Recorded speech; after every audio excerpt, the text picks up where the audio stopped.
Hey, this is Matt Light, and you are listening to Poor Man's Podcast. Actually, nobody's listening to this. Welcome back. We are here at 565 Live in Bellevue with guest Eric McKenna. Eric, thank you for taking the time to join us. I'm very excited to have you on tonight. Everyone has had great things to say about you. Oh, God. They're all lying. Yeah. Yeah. Thank you.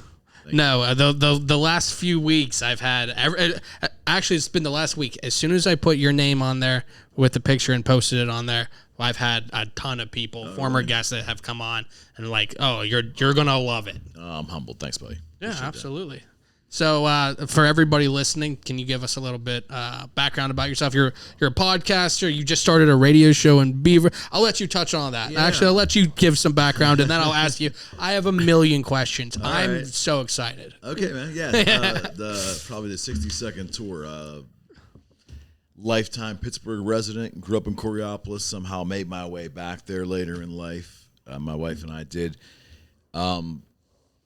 Nothing really special, just, Robert Morris flunk out, meandered my way through sales. I started a guitar company very haphazardly in the late 90s when the internet was young. It somehow grabbed legs, and I got very, very fortunate. The name of the company was Boogie Street Guitars. We carried that all the way to 2014. Very blessed to work with rock stars that I had put their posters on my walls at shop. Just nutty times. Good times. I've seen all the work you've done with Paul Stanley, right? Yeah, that was probably my biggest fish in there. Yeah. Just that rock legend. Yeah, he was my childhood hero. I mean, that's the ironic part about the whole serendipitous nature of what happened to me. But and it ran its course around 2014. I was kind of a little bit too young at that time to retire. Yeah. And I had to figure out what the next thing was, but I just could not go back to a desk job. I'm unmanageable. Yeah. I got very fortunate again, and I tried real estate, and it just stuck. Being a realtor just suited me, so I've been doing that since 2013, 14, just having a blast. And then the podcast came around in 2019 after doing a radio real estate show for a couple of years on WBVP down in Beaver County. Loved it. Wasn't too crazy about the commercials and all that stuff. I was very anti-commercial, but it served its purpose. The podcast was fascinating based upon what I was ingesting, like Rogan and some of the others. I love the long-form conversation, the deep dive, so to speak. I looked around town in Pittsburgh here, and there was a lot of podcasts, a lot of really good ones. And I said, but it's not really what I want. I want a relaxed, video, polished talk show. Yeah. If the audio portion becomes a podcast, cool.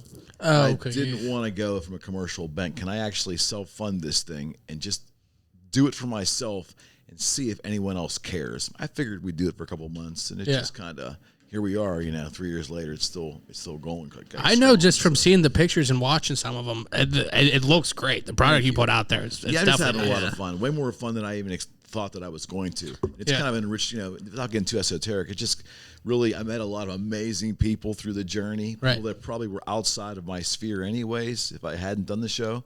And it's kind of like it took all the great things about the radio show I had and left out all the shit, like all the, the commercial breaks and the reads and all that nonsense. So being able to customize it. Now I'm back on radio again, so I guess I got to kind of be careful to do that. A good friend of mine, Rocco Koza, entertainment attorney here in Pittsburgh and business attorney.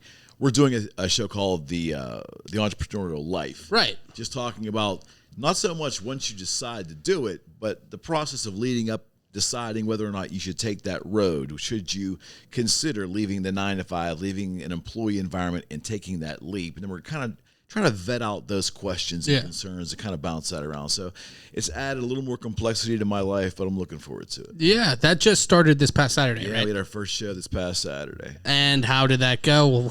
It was great. It was like riding a bike. My last show there was in December of 19, right before the world went to but so for me, it was like riding a bike. Rocco is such an accomplished speaker and author, and he gave a TEDx talk. I mean, this guy's very accomplished. But again, put somebody on live radio. It's a little different. So I think it was an eye opener for him. But we had a great time, and I'm looking forward. The show's gonna be a lot of fun. That is one of the things. And like you were saying, you were asking about if we were doing live here or just recording, and we started doing the live thing, and that's Maybe it's a blessing and a curse. I forget that we're live immediately. Listen, I don't even think about it. Yeah, I don't think about it at all. It's just you and me talking. I'm like, there people are listening, I guess, but I don't. It's not at the forefront. That's the beauty of this format. Yeah, if you do it right, it should come across conversational. That's what I love, and that's what I love in like listening to a podcast. Is I like those long form, have a conversation, like the deep dive. Like, tell me, when I tell a story, for better or for worse, I give like way too much background. Yeah. Because you need to know all the dynamics for the story to really tell. And I can't do that in, 5 minutes. He was wearing a yellow shirt on and you have to January 2nd at 7:32. But everything seems important. And I'm telling the story and I'm like, well, you have to understand this and this. And that's what I like about this is it gives you the opportunity to have a deep conversation and get somewhere without, because if you listen to a lot of stuff on like, say like a normal radio thing, if they have like the 7-minute increments or whatever the small bites it's are, tough. It's hard to get there, get them interested, ask the question, and then have a back and forth. When you have an hour or something, or however long you want to go, however long the conversation goes, it's free and you can get into whatever. And really, that's when you kind of uncover things that are more interesting than just like the surface things people normally talk about. 100%. Yeah, I think people are just starving for conversation in general. Because when I started, I had some trepidations like, well, is anyone going to get help? Yeah.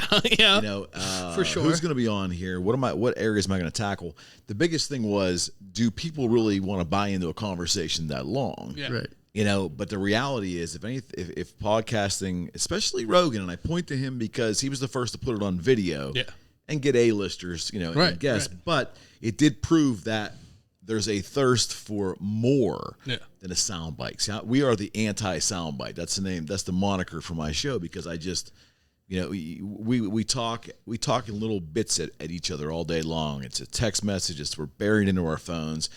And see, I come from a different generation where, we used to sit down on a couch in a coffee table in a bar. We used to sit down and enjoy media together. We used to enjoy conversations where, for me to look at how life is now, we're just talking at each other. Yeah. The whole purpose of my gig is just to slow it down, take a breath, and really vet out and enjoy the conversation. If one person listens to it, I'm fantastic. Yeah. If you get a couple thousand, I'm even more flattered. But it really is about slowing the process down and really getting people to relax and do what we used to do, and that was talk to each other. Yeah. Not at each other, talk with each other.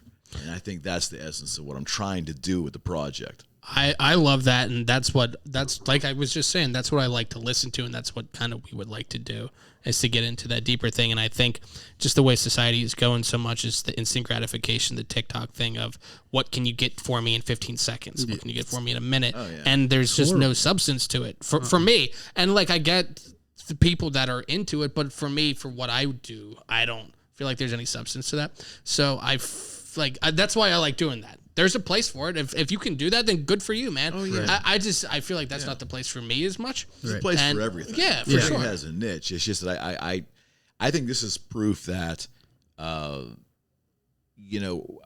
think we've been conditioned to ingest everything in short spurts. Yeah. News headlines, all that nonsense. It isn't that we really want it that way. Yeah. I think that's just the way society has pushed us.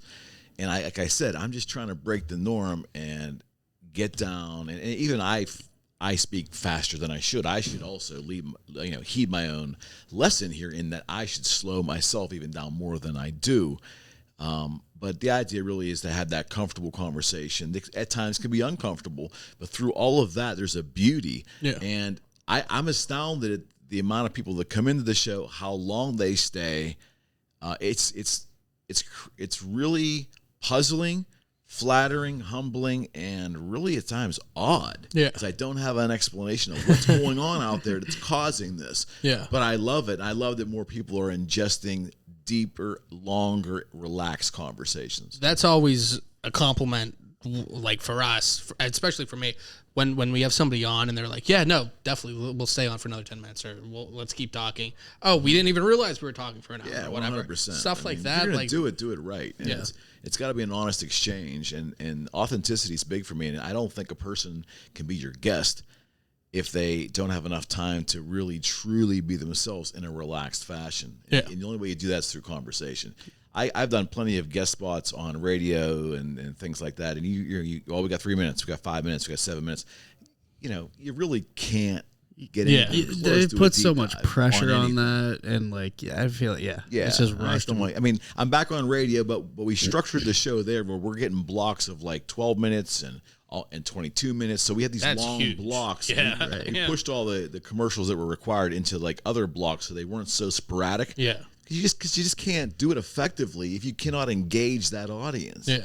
We're not giving sports headlines here. We're not giving the weather. We're not giving them little bits of useful information. This is more about a subject matter. Yeah. And you can't talk about a subject matter in sound bites because then you end up with CNN or Fox News, and I have no interest in being associated with any of that garbage. Do you think that going forward it'll be more for radio? It'll be more of the short clips, just what can you give me real quick? Or do you think it'll kind of go back in the opposite direction where it's longer form? Yeah. Do you mean in terms of what I see in where radio's going? Just the way radio is going forward, because I feel like we're just moving in a way where it's give me as much as I can as fast as I can. Yeah, and we've kind of conditioned ourselves to want to ingest our information that way, and shame on us. But I think there's a yearning, there's a thirst to get more in a different format and to have a conversation.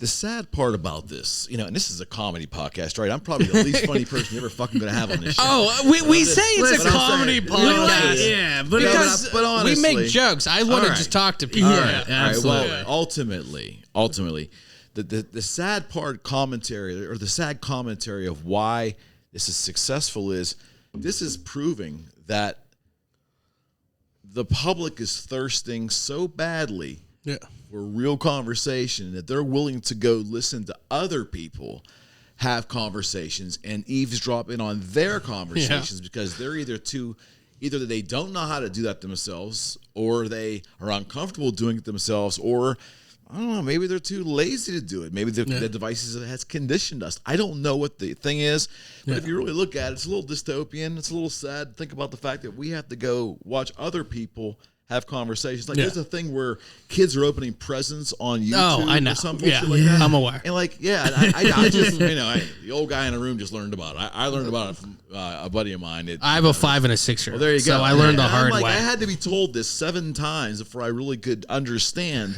that kids were opening presents and the parents, I guess, were videotaping them and then making a ton of money. They make millions of dollars. If you want to be really pissed off, just search for the net worth of any YouTube star. Don't get me started, bro. But honestly, I'm a capitalist, so I'm okay with that. Oh, no, I'm cool with it. But if you just want to... Not for something that fucking stupid, though. Hey, if they pay for it, they give it. I don't know. I'm kind of with it. But that's that. But what that really says more People are dumb. It's more a reflection on the actual society who would actually... On the consumer. Would actually sit and consume that, where, again... There's a portion of our society, I believe, that is more interested in watching other people live their lives in activity, conversation, anything, than they are interested in living their own life. Yeah, you see that with all the Real Housewives, the Kardashians, any reality show. I mean, even the Osbournes, the old school ones. It's let me live vicariously through them. You actually believe reality show is a thing? I don't believe it's a thing. I believe it's let's put this on so we can get as many eyeballs on, and then if that's what we call reality, then it's reality. Yeah, for the sake of E. Yeah, I had a conversation. Speaking, we were talking off camera earlier about the guitar stuff. Had a conversation, rather introspective conversation, a decade ago with Paul Stanley, and he was making a comment about Gene Simmons had the Family Jewels show. Yeah, and I had made an off the cuff comment about that show because I guess at that time Paul had not appeared on that show, and he was walking around the dressing room, with his wine, and he said, "Eric," he goes, "there's 2 things in life. There's reality. There's television.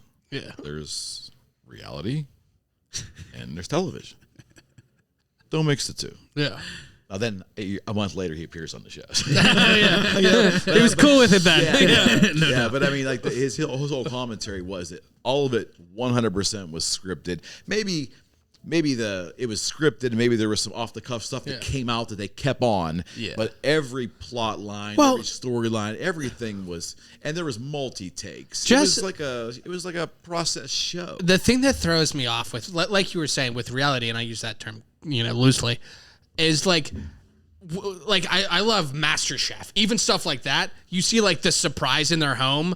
How'd the camera guy get in their house for the surprise shot? Yeah. Like, obviously, it's all scripted like that. And even, like, the stuff that is, like, they make it, like, if you want to get it on camera, you have to have a camera guy there. That's not just, like, there. Like, that's all but like that. But we keep ingesting it. And produced. I can't believe that the public is that gullible and that stupid. Well, maybe they want to be because it's safe. You have to be smarter than that. But it's comfortable, maybe. It's the status quo. It's what they're used to. If you question it, then that's when it gets scary. It's the comfort food of television. Yeah, it is. I don't know. It's rubbish to me. Yeah. Well, how did you? You were just talking about Paul Stanley. How did you get kind of hooked up with that? How do you get? Do you have background in music? And how did you get hooked up with starting guitars? The guitar thing happened in late '90s for me. Yeah. And I started just buying and selling guitars. The true story was that I had started to really take guitar seriously therapeutically. I had lost a sibling, and my life was a little bit in turmoil, so I started playing a lot. And I went out and, bought a couple guitars. Didn't share that information with my wife. And I got them in, and they weren't talking to me. Yeah. I was like, this isn't it. But now what am I going to do? So I had to get rid of them before the bill came. Yeah. So there was this thing called eBay, and I just figured, okay, I'll put them up there, and maybe I can make half my money back. And then they both sold for a profit. Then I said, well, wait a second, something's going on here. And that just led to a lot of horse trading and going to shows and just buying inventories out, turning around and selling them, coming up with the name Boogie Street. And then in 2003, I either was delusional or I had this ridiculous idea that I know what kids want to play. I can design a guitar that looks this way and kids will buy it. Now, I don't know where that came from, but I tried to sell this idea to Gibson, Fender, Paul Reed Smith, Peavey, a couple other ones, and got the doors thrown in my face. And the last one on my little white paper list there was Washburn Guitars out of Chicago. It wasn't a company I ever really took seriously as a player, their product. Yeah. I went to talk to the owner of the company. He took it seriously. I gave him some ideas, and we started working. The first projects we had were with Roger Waters of Pink Floyd. He ends up giving me the name of their artist relations guy and these phone numbers. And he's an Austrian. He was talking in this Austrian accent, which I probably will butcher here, but he's like, call these people. If you get them on the phone and you do business, we'll give you exclusivity. Yeah. Like, okay. So I just checks out for me. I just did things, and it just worked. And so we were with Dimebag Darrell for the last couple months before he split. Yeah, before he went to the Dean, and unfortunately he was killed, and we kind of like made a name for ourselves with our work with Dime initially, and then from there, I didn't know that. I thought I did some research, and I mean Paul Stanley's huge. Dimebag Darrell and Pantera, and like that was like our first, man. And we got him when he was leaving Washburn, so I got him at the very tail end of his career there, and unfortunately he was killed on stage months after that. Right. But from there, we worked with like the guys from Black Label Society. We worked with a lot of Dan Donegan from Disturbed, Nuno Betancourt from Extreme. We worked with a lot of Washburn signature artists, and we would make custom versions of their guitars exclusive to Boogie Street. Yeah. And we commissioned them with a better quality. We commissioned them with unique specs. Yeah. It just worked. I mean, I just fell in a mud puddle and came up smelling like a rose. I don't know how that happened. Yeah. And then I just made a joke with Rudy, one trip to Chicago in 2005, I would say, hey, you should bring Paul Stanley of Kiss back because he was with your company at one time. Yeah. That's my childhood hero. You imagine how many guitars I would get behind then. Yeah. And I got a phone call like 4 or 5 months later, and there was a group call, and Paul was on the phone. And I just was like, holy shit. Yeah. And that just started an amazing 8-year run there with Paul and Washburn, and just and the Kiss Army and all the Kiss fans, and it was just very blessed. That's awesome. My first concert I've ever seen was Kiss. Oh, right on. Yeah. So I went there. It wasn't when they had Eric Singer and Tommy Thayer, I think, at the time. It was probably 2013. They still have, yeah. Okay, yeah. It was back then, but yeah, it was an awesome show. You guys are so young. Yeah. No, it wasn't before that. Yeah, I was born in 90. But did you take pairs of jeans that old? Yeah. Did you take photography too for that? Yeah, photography was a hobby that I always had, and then when digital came, it was fascinating to me because it was like, wow, I mean, I can take a picture, I don't have to get it developed, and if I don't like the picture, I can just get rid of it, delete it, shoot it again, as opposed to getting film developed and all that stuff. So when I started Boogie Street, I would take a lot of photos of the guitars we did. Yeah. And then naturally, when I started working with Paul, I got, they gave me carte blanche to go to all these shows and shoot behind the scenes in front of the stage. I did a lot of Kiss photography for a 2 or 3 year period there too, and some other bands. But ultimately, the photography end was just a hobby that fit nicely into what I did with the guitar business. But I never. There was always the process of or the thought of taking that full time. It just never really grabbed me from a commercial. Yeah. You know, but it worked out great for the work that I did with the guitars for sure. Is that something you're still doing? I take a lot of photos of my family, much probably to my children's. You know, they're all grown now, but much to their well. They were very spiteful of that when they were little. I probably have the most photographed children in history. I've got well over 1 million photos in Amazon Photos, Amazon Prime Photos. So all indexed, you know, which is cool. It'll be worth more to my family, hopefully, than my couch will be once I leave this earth. Right? So, it's a little legacy I'm pretty proud of. Yeah, for sure. Man. That's so cool that you got to do all of that with all of them. Now back to the kind of the entrepreneur thing. Yeah, is there anything you can kind of? So you're gonna talk to entrepreneurs in the area and talk to them, or kind of just give advice, or how is that show kind of? What do you expect out of that show going forward? It's a good question. It's going to evolve, obviously, because one thing I learned about radio, at least the shows I've been involved with, you start out with a premise, and either the show gets cut or the show gets expanded, or I started out as a real estate talk show host. Right. About 4 weeks into that gig, I looked at the producer and said, "Hey, I'm out of material." Yeah. I mean, I'm a pretty good realtor, but I mean, like, you can only do so much. So it turned into a variety show, and then all of a sudden, like, the people of Beaver County just kind of grabbed onto it. Yeah. I mean, we ran with it for 3 years. In this instance, we have ideas about we want to eventually bring entrepreneurs and talk about the journey. You know, you can talk about the mechanics of doing LLCs and all that stuff, but we're really there to talk about and hear about individual stories of people who entered the entrepreneurship and either did great or did poorly, and we want to hear about the journeys. We want to share as much information on real life experiences to help people either decide to do it, decide not to do it, or just entertain. Yeah. You know, some people love, again, listening to other people's stories and things they do, even if they have no desire to do it themselves. Yeah. So, yeah, I mean, who knows where it's going to go? We're on for 2 hours every Saturday on Beaver County Radio, and it might go to 3 hours. It might go to 1 hour. It depends if they kick us off the air or not. Yeah.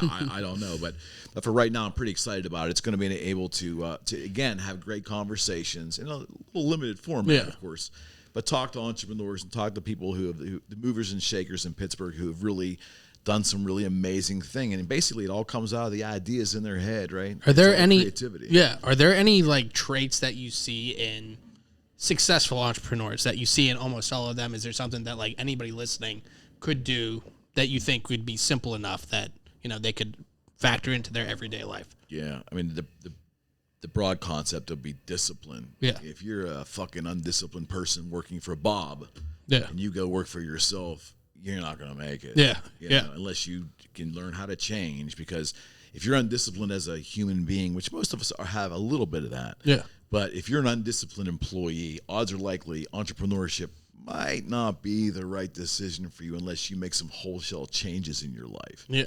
So I think discipline's probably the biggest thing. Yeah.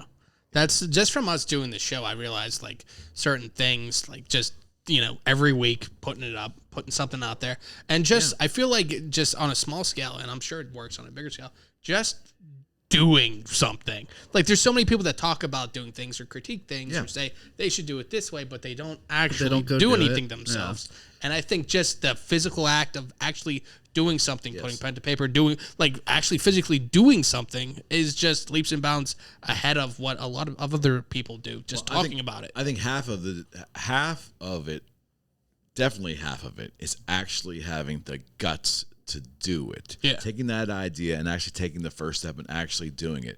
Disciplines kind of come from that. You know, like, we're on show 268, and I do all the editing. There's a process. I got to prepare for the show, conduct the show, then go edit the show, launch the show. And I could farm some of that stuff out, but I kind of, at this point, you know, it's a kind of a hobby. I enjoy it. Right. But if I don't have structure to my life, I wouldn't get to the real estate. I wouldn't get to the family activities. I wouldn't be able to do those things if I didn't have some kind of structure. And I'm far from perfect. Yeah. And I fight my schedule every day. Yeah. But without discipline, nothing gets done. And I would just say that, that if you want the advice, should you maybe think about going into entrepreneurship? A lot of things to look at, financial being important, but man, personal discipline has got to be at the top. Yeah. Do you have it? And I think there's a lot of people who think they do, and then like at the first sign of when push comes to shove, it didn't work out this time. I know just from doing this on like on a smaller scale. Like I said, we've been doing this for a year, but like there's certain times where like you don't get the feedback you think you're gonna get, and you have to do it again next week, or just putting out a product and stuff. It can be terrifying if you're not used to it. It's not like everybody has this background and just doing that. See, so it's an interesting topic. The philosophy of my show is completely different, and I do not even remotely recommend it to any other podcast. Yeah. But my show is completely non-commercial. Mm-hmm. I have no intentions on taking sponsors, don't want any sponsors. And I've turned them down. Matter of fact, I just recently turned down one that made me kind of shake my head a little bit, but I did it because I just want a certain kind of conversation. I want no one to have their hooks into me. Right. I just want to do what I want. There's a price for freedom. Yeah, and at this point in my life, I don't need, the Lord's blessed me. I'm in a good position in my life. I don't need to monetize this thing. Yeah. But that does give me a whole other element of freedom. And I'm not saying that's the right path for most podcasters. There's a good livelihood in here if it's done right. I believe that. It's just that's not what I'm doing. Yeah. Now, the crazy thing about being a rockhead like me and just doing stuff and keep doing it and doing it, I look at it like this. If you do something enough, you will naturally become better at it. Yeah. You just keep doing it and doing it. Don't worry about how many viewers. If one person's watching, just go back and keep doing it and keep doing it. That's the great thing about America. I'll get off my soapbox in a second. But the bottom line is, if you do something well enough and you do it long enough and you do it with quality and you kind of like these little improvements, you get the improvements will come by osmosis, for God's sake. But if you keep doing it, you will be successful. Yeah. The rock band Kiss, right? Greatest example in the world. Not the best musicians, really weird. Weird band. And they were weird when they came out. But they kept bludgeoning the American public with that logo, with merchandising, that logo. And all of a sudden now, you might not know one song they sing. But you see that logo, you know that's some crazy rock band with face paint and boots from America. They're very wealthy. You know that if you know nothing else. And so they bludgeoned their selves on the American public. They didn't care about trends. They didn't care about anything. And that, if you take that little lesson into business and you have it in you and you believe in yourself, just do it to the point of nauseousness. And eventually, odds are likely it will work. It may take time, but it will work. The problem is, I don't think the attention span with most humans anymore is that great. Who knows the desire level? But if you really believe in something, how much do you believe in it? Do you believe in it doing it regardless of all the naysayers and all the bullshit? Can you do it for 3 or 4 years? Right. Try to make it? And everybody else is telling you no, you're wasting your time. If you have that kind of belief in your vision, eventually you're going to make it. That is the American dream, and it will happen. But you have to gut through the hard times. I don't know if most folks are cut out for that. I agree, and I do think that, like, you do every morning. Like, you might not wake up and want to do it. More often than not, you don't. But like just doing it. It's like exercise. I think people don't realize how much power they could have if they just, like you said, were disciplined and just did it. Yeah, and believe me, I'm not the most disciplined person. There's plenty of areas in discipline I'm not disciplined. I don't like making my bed in the morning.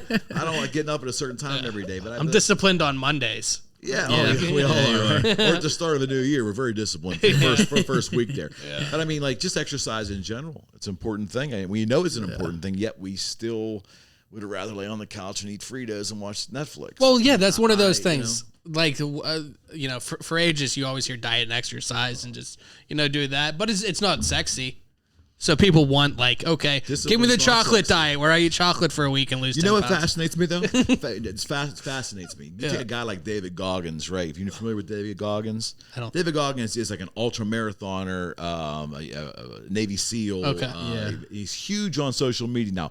He wrote a book called You Can't Hurt Me. Mm-hmm. It's like one of the top best-selling books ever. Yeah. David Goggins been on Rogan multiple times. The thing is, this guy is such a workout fanatic, and he is in your face about it, right? He is probably up there, like in probably the top 20 Instagram people on the planet. Look up his numbers, right? Yeah. He's so popular, yet most people don't fall. No, they don't do what he says. No, I mean they listen to him. Yeah. So all these motivational gurus in our society are real popular, like But if they were really that popular and people were buying into this stuff. Yeah.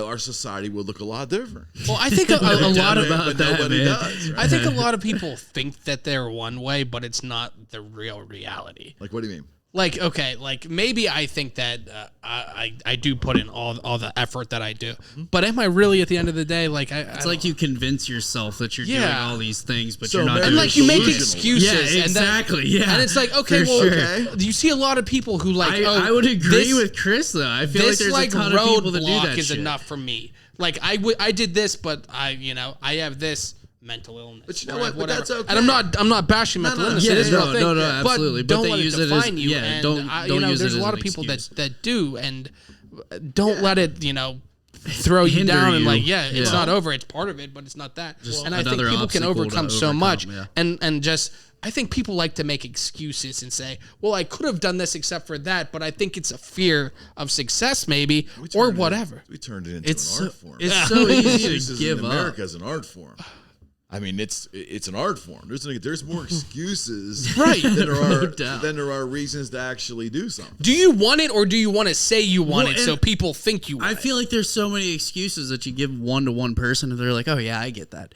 They're not like, "Hey, why don't you just like get over that?" They're just like, "Oh." But I feel like it's unpopular to call people on shit today too. Because if you say that, then there's an excuse for, okay, well, their dad did this or whatever. Like. Yeah. And I'm not like trying to bash it and say that it's not, but like at the end of the day, if you want to do it, you have to do it. You have to do it, and it's regardless of what happens. Yeah, and like I said, ultimately, whatever you decide to do in your life is your own decision, and there's nothing wrong. I mean, Jim Rohn, a business philosopher, used to say all the time, and it was great. He goes, if you don't want much, you don't have to become much. Yeah. And that's not a put down. It's like if your wants are simple, then you really don't need to become much, and you will live a very happy life. Right. Yep. But if there's more things you want in life, then you need to become more to enable to achieve them. I think that's one of the consumer things that you see from businesses doing. Like, you need this in your life, and people don't realize how little they actually do need. We're gullible. Yeah. That's human condition. Because your neighbor does this. You don't want to be left out. You don't want to be guilty. The loser who doesn't have the new whatever. Yeah, we're all guilty in that regard. But I mean, I just think in the end, it really comes down to, are you happy with your existence? Yeah. And obviously, Goggins is so popular. He's got millions and millions of followers. I mean, this is a hardcore runner. Like, he runs like 30, 40, 50 miles a day. His feet bleed. Insane. He lifts the weights. dude a nut. I've seen his shit. I feel like I recognize the name. Yeah. And he, he uses a lot of vulgarity, but he really is. People revel about it, and I think he's reaching everybody. Yeah. But obviously, very few are actually being inspired by him. You know what I mean? Like, and I find that The Rock, right? You always see him lifting on social media. One of the most famous men in the world. Talking about virtue of like good nutrition, all this stuff. But I mean, I think a lot of really is emulating that. I think a lot of people do see it and they're like, if I wanted to, I would do it. And almost like they say it's a choice, like, but then they choose to never do it. That's okay. If they're truly happy. If they're truly happy. But my argument would be, I don't think they are. If you were truly happy, you wouldn't be spending time paying attention to David Goggins or The Rock. Yeah. Because, they're really not. What do you need to know about? Really not that. I think the truly happy people are as far away from social media and all that stuff as possible. Go sit in the mountains. Yeah, no, I mean, like that's for me, but I just want people to be happy in what they're doing. I think that's the thing. Like, I would love to see more people happy with their states, whatever state they have, embrace it and be happy. But also understand that you're in that state, and if you're unhappy, there's a good chance, not 100%, but there's a good chance that you're there because you kind of want to be there. Because your actions are leading to that. Do you think most people want to be happy? I would hope so. I would hope so too, but I feel like there's a lot of people who almost find their identity in like being like not happy or like, okay, this is like almost like it's like woe is me kind of thing, and their identity is in that. Yeah, there was a genre of music back in the early 90s that really, not grunge, there was like Depeche Mode kind of stuff. Yeah. They all were dark and black. And I Like a remember Cure. But I used to go to like I would go on a date and I'd take this girl to this band and like a Depeche Mode, and I went there and everybody's dressed in like white makeup and black outfits, and they're all everything's just depressing, and I'm like, what is this? You want to be miserable, I don't know. I mean, But I think it really is a choice at like certain point, because like I'll wake up, I'm not happy today, but then it's like, am I trying to make myself happy? Because like it doesn't just happen comfort like that. in being Like I think miserable, people think that they should just be happy. I do. I do, and I'll tell you why. Because I definitely found comfort in being miserable for a while, for sure. goth is what I'm looking for. Oh, definitely, yeah. Goth music. I don't know if I was a goth kid, but like, well, but to me, No, as it's an a- older person looking back, going, that's a genre of music I don't want any it parts just of. it felt comfy, lower expectations. Nobody ever but like that's thought okay. anything of If you that's or all whatever, you and you just kind of want, got overlooked. If that's all you want, I salute that. If that makes you happy, that's great. I just find it interesting you would say people can be happy being miserable. I don't know if it's happy. It's I don't not think that happy, they're it's happy. They're comfortable. comfortable Okay. being in that, because there are lower expectations, and like people are just like, oh, we don't expect this fucker to do anything at all because they're miserable. You That's expect what my parents probably said about me growing up. Well, that's what my parents said. So, I showed them. I don't know. I feel like just comfort I in get certain it. things. That's the beauty of life, right? Everybody is different. Yeah, definitely. But there's a lot of mysteries and puzzles, and like that whole influencer thing on social media, I laugh my ass off.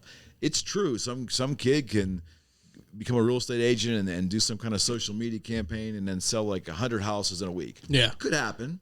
Or kids open presents online, the parents film them, they make a couple $1 million. But the thing is, those are few and far between. Yeah, there's And I think- 6 people. And all the other kids are looking at that going, oh, I can go do that. Yeah. I'm gonna be a social. I mean, you're going to see social media influencer college courses at some point in time. It's Oh, going for to sure. happen.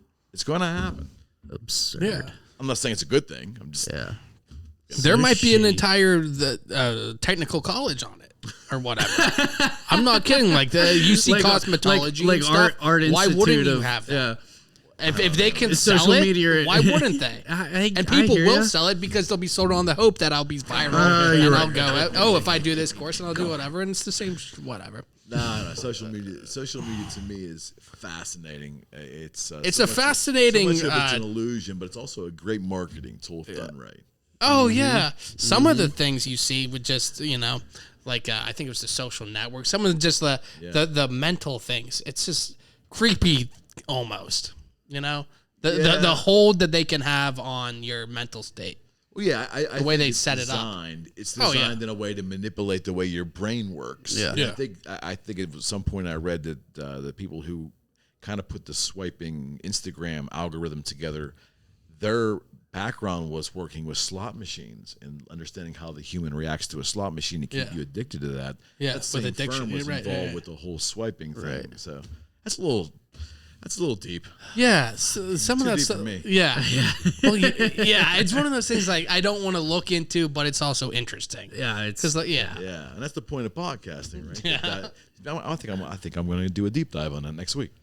Absolutely. So where can everybody that's listening find your podcast and watch it? Yeah, we have a Facebook channel as well. We were actually started as a Facebook show. We were never live, but the Eric McKenna Project on Facebook is a big hub for us. But my new website just launched. It's ericmckenna.com. My realtor practice is there. Some Boogie Street history is there as well. And then the show links are there. But on the audio version, we're everywhere: Spotify, Google, Apple, Spreaker. All of Yeah, them. absolutely. You know the drill. Yeah. But we also have a YouTube channel. I don't pay any attention to it, but all of our shows are also indexed on YouTube as well too. So, yeah.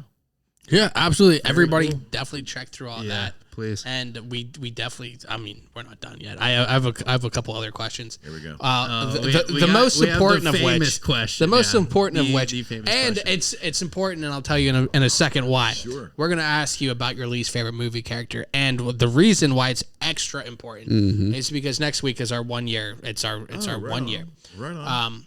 But your answer will be the 30-second entrant into our least favorite movie character, which is a perfect number for a bracket. So going forward, after your answer, Goggins. we have them up on there.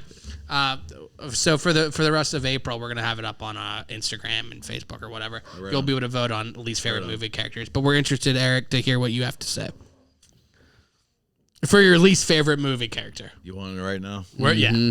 Okay, so I don't really watch movies that often. I'm not a big movie buff. If I hear about a good movie, I'll go out and do it. But I don't follow characters like the John Wick character. Yeah. Maybe Bond, but I dig Bond, so he could be at least. Who's your favorite Bond before we get into it? I see. I'm a Daniel Craig guy. I am too. Oh no shit! I think he does a good job. I like Pierce. Good Brosnan, answer, man. Pierce Brosnan was that when I was growing up. My dad had all the Bond movies. Pierce Brosnan's the George Clooney of Batman. He's the first Bond I ever saw. He is my Bond.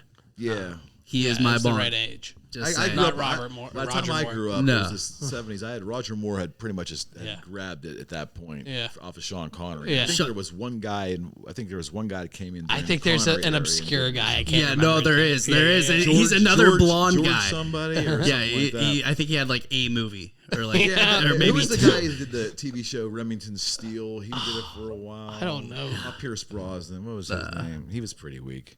I just remember Roger Moore, Sean Connery. Yeah. Sean Connery's my dude. I like him too. Timothy Dalton. Did yeah. The guy that did Remington Steele television show, he was on for a couple too. But Daniel Craig to me has just got this. I agree. He does have the thing. He's got a swagger about it. He's got the thing. And he doesn't speak a lot. There's not a lot of speaking parts to that. Yeah. He looks like he could do the physical stuff more than I would believe Sean Connery he's really or a somebody. short guy. Someone say he's like 5'4" or something. Oh, really? So you never see that. Chris, Let's bring him in here. Don't quote me. Don't quote me. Chris, that's like your size. Yeah, Remington Steele was the TV show that this one guy, he did it for, what was his name? Sean Connery, Roger Moore. So, you have the Bond list up, Cheech? George somebody was. George Lazenby. Lazenby? Yeah, he did one. How many Roger Moore movies are there? There's Timothy a ton. Dalton, Pierce Brosnan, Daniel Craig. Oh, so maybe it was Pierce Brosnan was Remington Steele. I didn't realize Roger Moore did so many Bond movies. Yeah, he was just Roger Moore is the Bond that I knew as a kid, and he was just like a wet towel. He had no personality. Yeah. But he always got the girl. You had to like that. Well, that was a Bond thing. Yeah. So, anyways, I don't know if I really despise characters, but the more I thought about this, like, what character really always just annoyed the shit out of me? And I think C-3PO. It's amazing how many Star Wars answers we've gotten. Yeah, I mean, like, you hear that thing talk, and it's like he's always whining and bitching.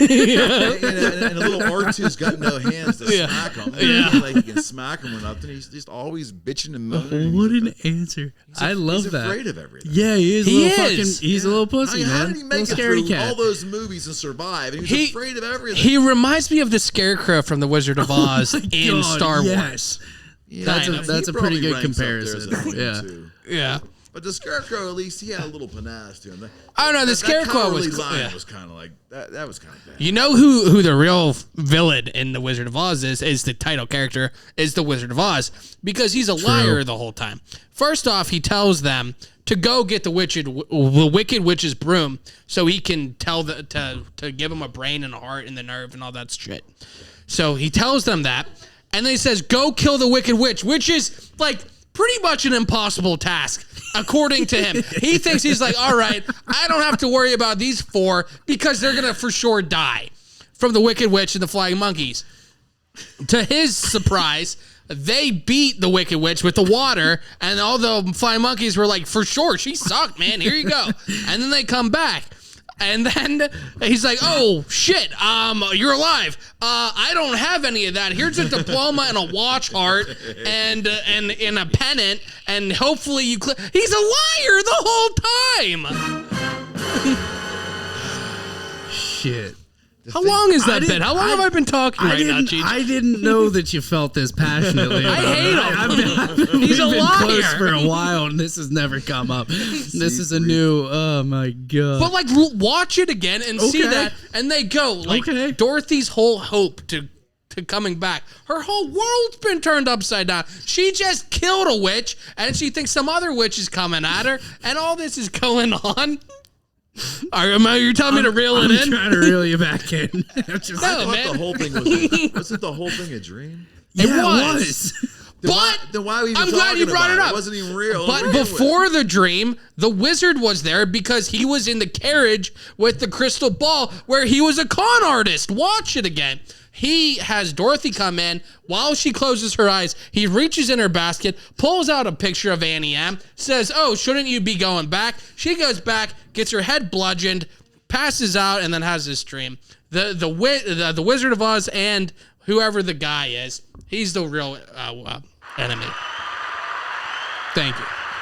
All I remember was there's little guys that were the lollipop kids, right? We represent the lollipop kids. That was they were the stars of the show. Yeah, they had that at the beginning of the Yellow Brick Road, which is strange because there's also a red brick road that curves into it. How many times did you watch this thing? I've seen it. I saw it a couple months ago. I get really passionate about things. He's got I have a good memory for things that don't bother other people.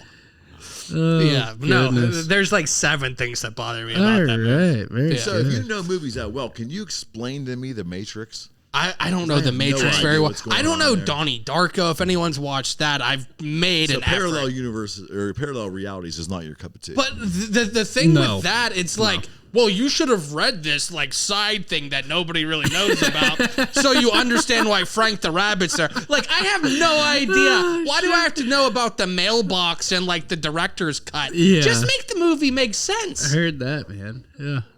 I don't know. Very good. Very good. Any other? Yeah, no, I don't know. Any other questions, Chris? I like the movie. I feel like they're trying to be too artsy. I don't know. You said you had some questions about the Sex Pistols. Yes. I did because I saw. I'm glad you reeled me back. We go from I've been trying. We go from trying the Wizard of Oz to Johnny Rotten, Yeah. like that. Are you more of a Glenn Matlock or a Sid Vicious guy? Matlock. Yeah. Well, because he could play it, right? He's musical. Yeah. Yeah. I don't really like a lot of them except for Rotten. Yeah. Rotten's the only one I really. Are you a fan of Public Image Limited?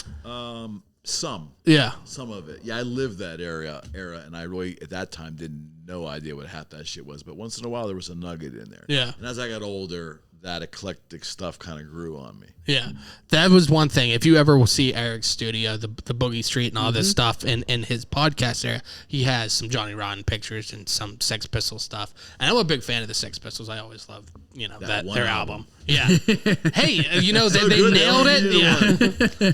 And you know what? That might be best for them, like long wise, because I don't know that they would have been a band to have put together 4 or 5 good albums.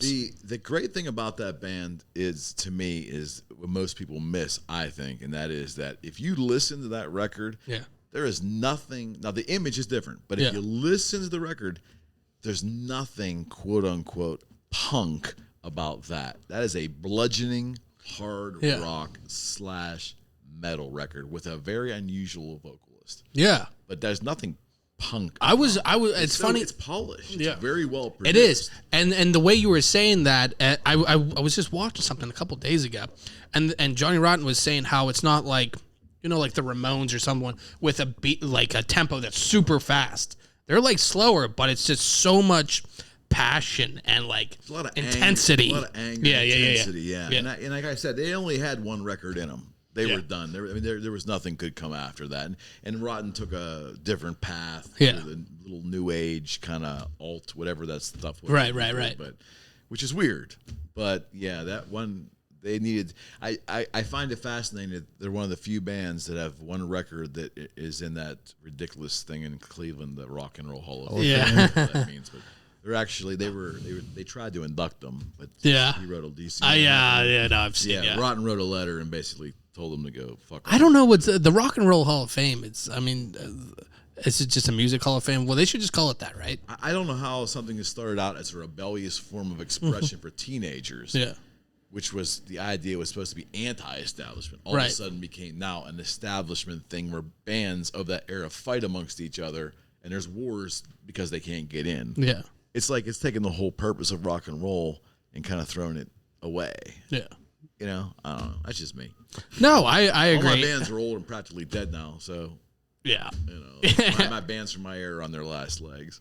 Yeah. But no, I absolutely love this. Are you a fan of like the Clash and a lot of the other punk bands? I was not a punk rock kid. No? I just thought there was something really interesting. And I kind of missed the Pistols really because at that time they were around. I was 10 and 11. Oh, yeah. And I came from a very Catholic, Yeah. and then there was the song Bodies came out. Right. You know, and they started talking about abortion. Abortion, That wasn't going to happen in the McKenna household.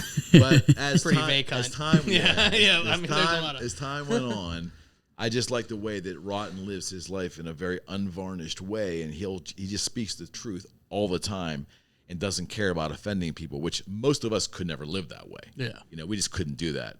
He had the means to do it, and frankly, I don't think he cares. So that fascinates me. He's just unvarnished truth all the time. Is that a good thing or a bad thing? What do we think? I don't know how he's managed to survive all these years living that way. Because like I feel like I respect that, but I don't think I would like it. It's just not like for if he was everybody, my neighbor. man. Yeah. Like I respect the hell out of honesty all the time, but if you were there, I don't think I'd like you. So that's perfect way to describe it. And Yeah. conversely, if you search Getty Images or you search Google for pictures of Johnny Rotten with any other celebrities, you will only find a very small handful of celebrities that were ever around him and had their photos taken with him. Yeah. Because most people either were afraid of him, intimidated by him, or despised him. So, whereas if you were searched like, this rock star with these three rock stars, there's thousands of photographs. On a red carpet, on wherever. You'll find pictures. There's a picture of Brad Pitt and him, and there's a picture like, Lemmy from Motorhead. But you won't find a lot of actors or actresses or celebrity types with him. And that's one of the reasons I think he lived that unvarnished thing and probably pissed off a lot of people. Yeah. I also don't think he has a lot of respect for people like that. And probably in that. I think you have to earn his respect. Not that people care to, but in his world, it's really insulary. Well, I think celebrities at a certain stature, like they expect almost like he's like the anti-celebrity. Yeah, right. But here he's made it to like almost 70 years old, and he's still kind of somewhat a thing. Yeah, which is fascinating to me that not to basically don't care if you rub everybody the wrong way, and I don't care if I make money or not. I'm just going to be myself. And he found a way to make a career out of that. Yeah, that's weird. Yeah, that's why I think it interests me so much. It's so unvarnished, and all of us can't live that way. Yeah, but I think at times we probably would like to. Yeah, but it's probably not socially acceptable. Fired, I think that's an outlier. Your significant other will leave you. Yeah, The police want to put you in jail. I mean, there's certain things you have to do. There's certain subtle societal niceties you have to do, or you're not going to make it through the day. Yeah, no, that sounds good, like, from the outsider, I think, for, like, the idea of it. But, like, the day-to-day, like you're saying, like, if you get a parking ticket, you don't give a shit what they say. Like, people aren't going to like you. And, like, relationships got to be bad. Relationships have to be bad. I mean, your wife comes, you do say, I look fat in this? Do you like this dress? And you're like, no, it looks bloody terrible. Yeah. You're not going to say that. Yeah, I can just see where that could cause some problems. Yes. There's certain times you need But Johnny's something. My goal is, before I end this podcast, when Pill comes back to the States, I'm going to do my damnedest to get him down there for a that would be awesome. I'm going to try. I got a couple angles to play. If it happens, it happens. It never hurts to try. That's one thing I'm realizing. No. Always, you put in the work and offer. You got to have the guts to try. Yeah. Half the crap that's happened to me in my life that I look back and say, wow, that's awesome, would never have happened if some crazy idea didn't float in my brain and I was crazy enough to just try it. Right. Regardless of who laughed or joked or told me I was nuts. Yeah. Because if I listened to other people my entire life, if I had taken those folks' advice instead of doing what I would want, my life would have been unremarkable, uninteresting, extremely boring, and I probably would be, sweeping the floor of a subway right now. Really. Yeah. If I had done what other people thought I should be doing, and instead of what I believed. And in turn, I've been extremely lucky, blessed with an amazing family. I got a ton of life experiences, a comfortable amount of money where I'm not, hurting. So I'm okay. Yeah. And I think that happens simply by having the balls to do what I want to do, regardless of what somebody else will tell me. And again, you want to obey, don't go out, don't go and, throw the middle finger to a judge or nothing. I'm not saying do any of that. Work. You heard it here first. Eric McKenna said, "Flip off the judge." Work within society. First one you see. Yeah, but believe in yourself enough. Just walk straight into a courtroom. Yeah, there you Even if you weren't there, just go in. Have the courage to do your own thing. That's all. And you guys are living proof that you have that. You're here doing this. Thank you. This is Thanks, something you just wake up one day and decide, I want to do this afternoon and give it a shot. Yeah. There's planning, execution, and that's what I'm saying. This is the doers in life are doing stuff like this. Yeah. Right? Those are the people building and creating stuff, not talking about it. It's talking and doing two different things. You can be a creative person with no balls to take action. Right. And to me, you're worthless. Yeah. You can have very little creativity, but the balls to take even a simple idea and run with it. Right. I got more respect for that person. Absolutely. I'm 100%. I'm back at 100%. Yeah. And that's one thing that I will say, just in the small amount that we've been doing this, something hit me like a year ago, and I was like, you know what? Stop talking about it and do it. Just do Absolutely. it. And just do things. What's and the worst going to happen? Right. Really, what is the worst? It's like the thing when you're like 15 years old. Should I ask the girl again? Like, oh no, it's the end of the world. Yeah. Or she says fucking no, and you move on. Right. But in that moment, you're like, no, It's no, like that's the end of the world, yeah. And then you realize, you just pick yourself up and you get back up and you're stronger for it. And then you just go fucking nail it the next time or whatever. Yep. Or you don't, and then you get stronger from it, but learn something from it, I think. Yeah, I think we all believe, too, that we're way more important than we really are. Oh, yeah, Meaning for that sure. Everybody's going to be laughing at us. The world's going to laugh at me. I'm going to feel the repercussions of my bad decisions. But people are going to make fun of me. The reality is no one gives a shit. That's 100%. Everybody's so Everybody is concerned about Yeah, themselves. they're so man, self-centric shit. that you're a little fodder. Right. I mean, it doesn't really matter. But you don't learn that till you're older. It's like when you're in school and you're like, I have to give the report today, and I'm so afraid of what's going to happen when you go up. But when your classmate was up, did you give a shit what he said? No, you were focused on your stuff. You're always focused on you, and you think it's the end of the world. Whatever you do is, it's either the greatest or the worst. And it doesn't work that way. And we learn these lessons when we're young, yet we forget them when we hit early adulthood. Yeah. And it takes decades to go through before you start realizing, did life really, no one really is paying that close attention to you. Yeah. You're not that important. Right. No doubt. Yeah, for good or bad. Yeah. But Eric, thank you so much. Once again, thanks, man. Check out Eric's podcast. Check him out on Beaver County Radio on Saturday mornings, right? EricMcKenna.com. It's all there. Okay. The website looks great, by the way. Thank you. All over it. Yeah, I'm pretty proud of it. The Boogie Street content is slowly being put in there. Yeah. Tons and I got thousands of photographs and stories, and we'll get that in all over time. We also are going to relaunch the swag. We sold a ton of Boogie Street stuff, and we're going to do that with $5 of every sale going to St. Jude's Hospital. Hell yeah. Awesome, man. Completely 100% in conjunction with St. Jude. So we're going to launch out here at the moment. All right? Absolutely, Eric. Had a blast, guys. Thank you very much for coming on. For Eric, for producer Cheech, I'm Chris. Thanks for listening. Thanks for listening. Thanks for listening. We hope you had a good time. If you did, be sure to subscribe to the show to catch the latest episodes and share with your friends. We can't promise not to embarrass you. And if you just can't get enough, follow us on Instagram at Poor Man's Podcast 412, Twitter at Poor Man's Pod 412, and Facebook. This is Pittsburgh's own Poor Man's Podcast signing off. See you next week.